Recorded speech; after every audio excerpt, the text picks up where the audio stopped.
Craig. Welcome to the CFO Masters Series. Thank you very much. I'm pleased to be here. The Commonwealth Bank is one of Australia's largest companies and one of the largest companies in the banking and finance sectors. The CFO's job at the Commonwealth must surely be one of the most highly desirable jobs for a career financial professional in Australia. Well, I think at this time of the economic cycle you do wonder about the desirability, but yes, it's certainly one of the most challenging. You spent 15 years as a senior audit partner for PricewaterhouseCoopers. To what extent does your audit experience help you with your CFO role? Well, I guess my experience at PricewaterhouseCoopers helps in lots of ways. Certainly the audit side, I was a financial services auditor, so a bank auditor, and so that was obviously directly relevant to the environment that we're in at the moment. But as well as that, I was in management at PricewaterhouseCoopers, so I was responsible for operations within the firm in Australasia, and then later on I was the Chief Financial Officer of PwC Consulting worldwide, based in the US. So those different experiences helped very much for the current role. You were previously the global CFO of PwC Consulting, based in the US, and presided over a period of dramatic change for that organisation as it moved from 50 partnerships to a global corporate model. That transition must still rate as one of the most monumental business re-engineering projects in history. How did you negotiate the enormous challenges and many minefields involved in that process? Well, you know, that's a very good question. And of course it was the consulting business globally that I was the CFO of, and we were trying to corporatise that business so that we could in fact float it on the New York Stock Exchange, and as history would say, in the end it was bought by IBM. The challenges, of course, were immense, dealing with all of those cultures and just trying to ram those groups together and corporatise them. And partners, they always talk about partners as like herding cats, so that was challenging as well. However, one of the things I always say is that it's a real advantage in this sort of situation to be an Australian, because you tend to have, in a large global organisation, and particularly a partnership, you tend to have the different major territories somewhat suspicious of each other. And so a smaller territory that speaks English like Australia tends to be regarded as the neutral guy, and so when the CFO says, look, I've heard both sides of the story and this is how we should go, they tend to go along with it. It was during that period that the Sarbanes-Oxley law came into being, and you must have been under some significant pressure to be an expert almost overnight. How did you go about the process of getting to grips with the new law and the changes that it required whilst still doing your CFO job? Yeah, well, of course, moving to the US and just as Sarbanes-Oxley came in was a nightmare. I was very fortunate, though. One of the benefits of being attached to the PricewaterhouseCoopers firm is you have access to the very best experts, and as well as that, we were being audited by an independent firm, as it happened, Ernst & Young, who also had experts. So I was surrounded by people who knew far more than I did. You get a sense that steering a company through the chaos of the last year has been more like running a military operation than running a business. How have you personally prepared for and executed your job as CFO of the Commonwealth Bank during that time? Well, as you say in your question, it is all about preparation.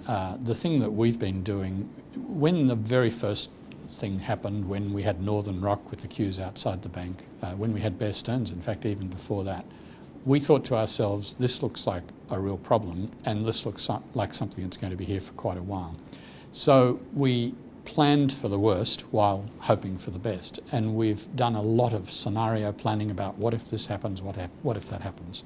And so I think it's fair to say we've been fairly prepared for all eventualities, not really knowing what was going to happen. And I think that's what's kept the sanity. How did that affect the way that you approached your job from a mental perspective? Were you able to get up in the morning and treat it as business as usual, or was there fear and loathing and all sorts of other things going on in your mind?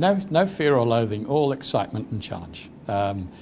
We've got a very good executive team drawn from all around the world, and we were able to, in fact, at the height of the crunch, we were meeting every morning at 8 o'clock. Just for an internal strategy meeting with those people, and we'd brainstorm what had happened in the international markets overnight, how would we react, did we need to do something, what was it telling us. And it was a time of enormous interest and challenge. And so that's how I tend to look at things as a challenge rather than as a problem. As well as guiding the Commonwealth Bank through very difficult times, In a previous life, you were responsible for recapitalising the huge listed property group Australand. You presided over the acquisition by IBM of PwC Consulting, and as mentioned, you led the corporatisation process at PricewaterhouseCoopers Consulting. You must love a challenge. I do. Challenges seem to find me in my career. I'm not sure that I go looking for them, but certainly I've had plenty, and it's been a lot of fun.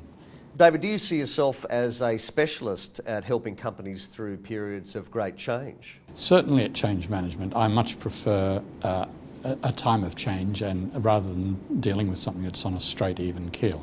Now, I might say when you're in an organisation as large as the Commonwealth Bank group, it's never totally on an even keel. There's always something happening, but I thrive on that change and challenge. How important has your ability to communicate been throughout your career? Look, I can't emphasise strongly enough how important communication is. In fact, I think at a very senior role like this, it's almost all communication. I spend all of my time talking, explaining, whether it's one-on-one or in very large groups, whether it's to investors, to bankers, to whoever.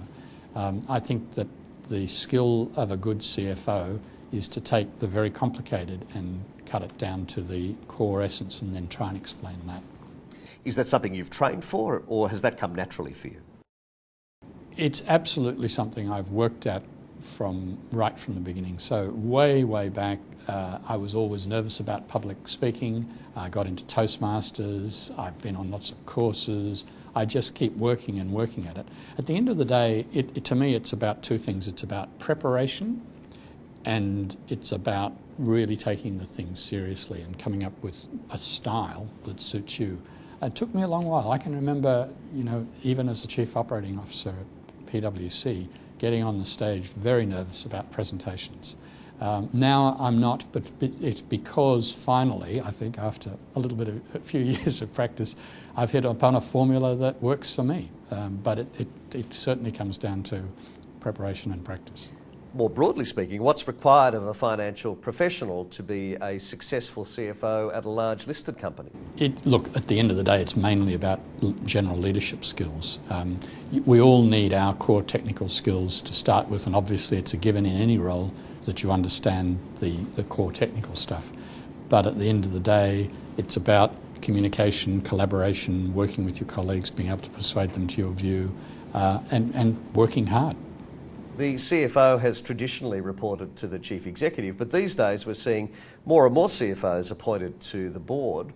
Does this signal a shift in attitudes to the CFO position, perhaps away from a purely financial role to a more strategic one? Well, you've got a double-edged question there. I'm not, in fact, on the Commonwealth Bank board, although I have been on the board of AGL, so I've seen both sides of it.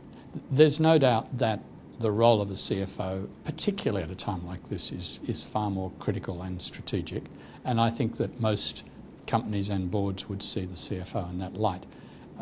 The question of whether they're on the board or not, I think, becomes a moot one around the board's view of governance and the separation of governance from management. What sort of career training and development do you undertake? Well, I think life, we're all lifelong learners. We have to be. So obviously I've had all of my core training, and I have the CPE that I have to do each and every year. More and more these days, there's a huge amount of reading just to keep up with all the technical change, both in my industry and in the profession. And then lots of ongoing training around leadership and things that are moving.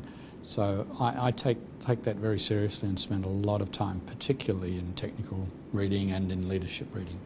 Many financial professionals, when they're starting out on their careers, look to the CFO for advice and inspiration.